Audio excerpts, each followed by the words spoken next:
Macan mapa kecaritaan Abah Anton Carlian hiji lengkah sarebu carita. Macan mapa kecaritaan Abah Anton Carlian hiji lengkah sarebu carita.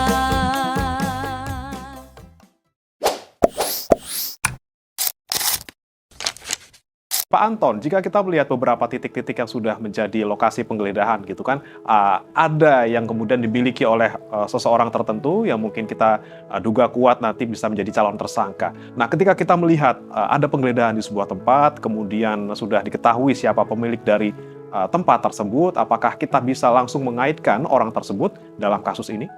Tidak bisa langsung, memang diperlukan bukti-bukti lain. Apalagi sekarang alat bukti ini, kalau dulu 5 alat bukti yang sah, tapi dalam baru kan jadi malah 9 bukti.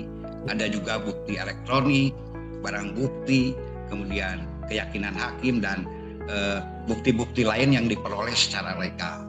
Dan memang salah satu tadi modus daripada TPPU kalau ini, karena kita bacanya di media ini TPPU adalah menggunakan cover tadi, yaitu menggunakan orang lain.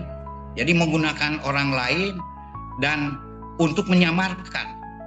Kemudian juga dilakukan biasanya secara sembunyi-sembunyi.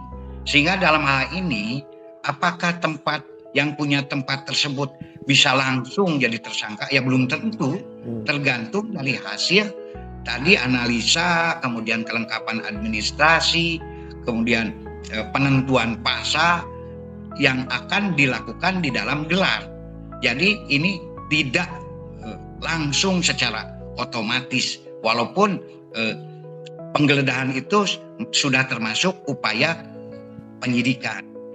Itu saja mungkin yang ingin saya sampaikan. Jadi intinya tidak bisa serta-merta bahwa kalau tempat tersebut adalah ada yang punya, kemudian yang punya langsung jadi tersangka. Tetapi kemungkinan besar ada indikasi bisa saja menjadi tersangka. Karena tadi ada pemisahan, maka dengan adanya pemisahan itu kan artinya melibatkan banyak pihak. Nah, ini pun juga kan perlu ditelusuri pihak-pihak mana saja. Nah, apakah yang punya tempat ini juga termasuk salah satu yang pelaku utama yang turut membantu, atau 55 pasal 55 56 ini memang harus segera dirumuskan. Namun biar tidak menjadikan satu polemik, sebaiknya dari pihak penyidik Polri segera saja bisa melakukan penetapan tersangka secara bertahap. Butuh berapa lama sih Pak Anton paling tidak untuk menetapkan tersangka pertama? Dengan kasus yang serumit ini ada 3, kemudian lokasi yang digeledah juga banyak gitu, dan mengurangi kemungkinan spekulasi publik. Butuh berapa lama kira-kira Pak Anton? Sebetulnya kalau waktu itu tidak ada satu ketentuan yang jelas. Tapi kalau menurut saya ya karena sekarang ini sudah menjadi atensi publik, ya harus secepatnya gitu kan. Nah, apalagi ini Polri yang organisasi besar, ya bisa secepat mungkin gitu untuk menetapkan tersangka gitu. Dengan kasus yang ada 3, kemudian dugaan pidananya juga banyak, ini soal gratifikasi, korupsi, kemudian soal suap, juga soal TPPU. Kira-kira mana yang harus diprioritaskan oleh polisi saat ini untuk bisa diusut? Kita harus lihat juga tadi predikat crime-nya itu sendiri. Tidak pidana asalnya dulu harus betul-betul bisa ditetapkan. Karena tadi kalau memang TPPU itu kan kumulatif, tidak berdiri sendiri.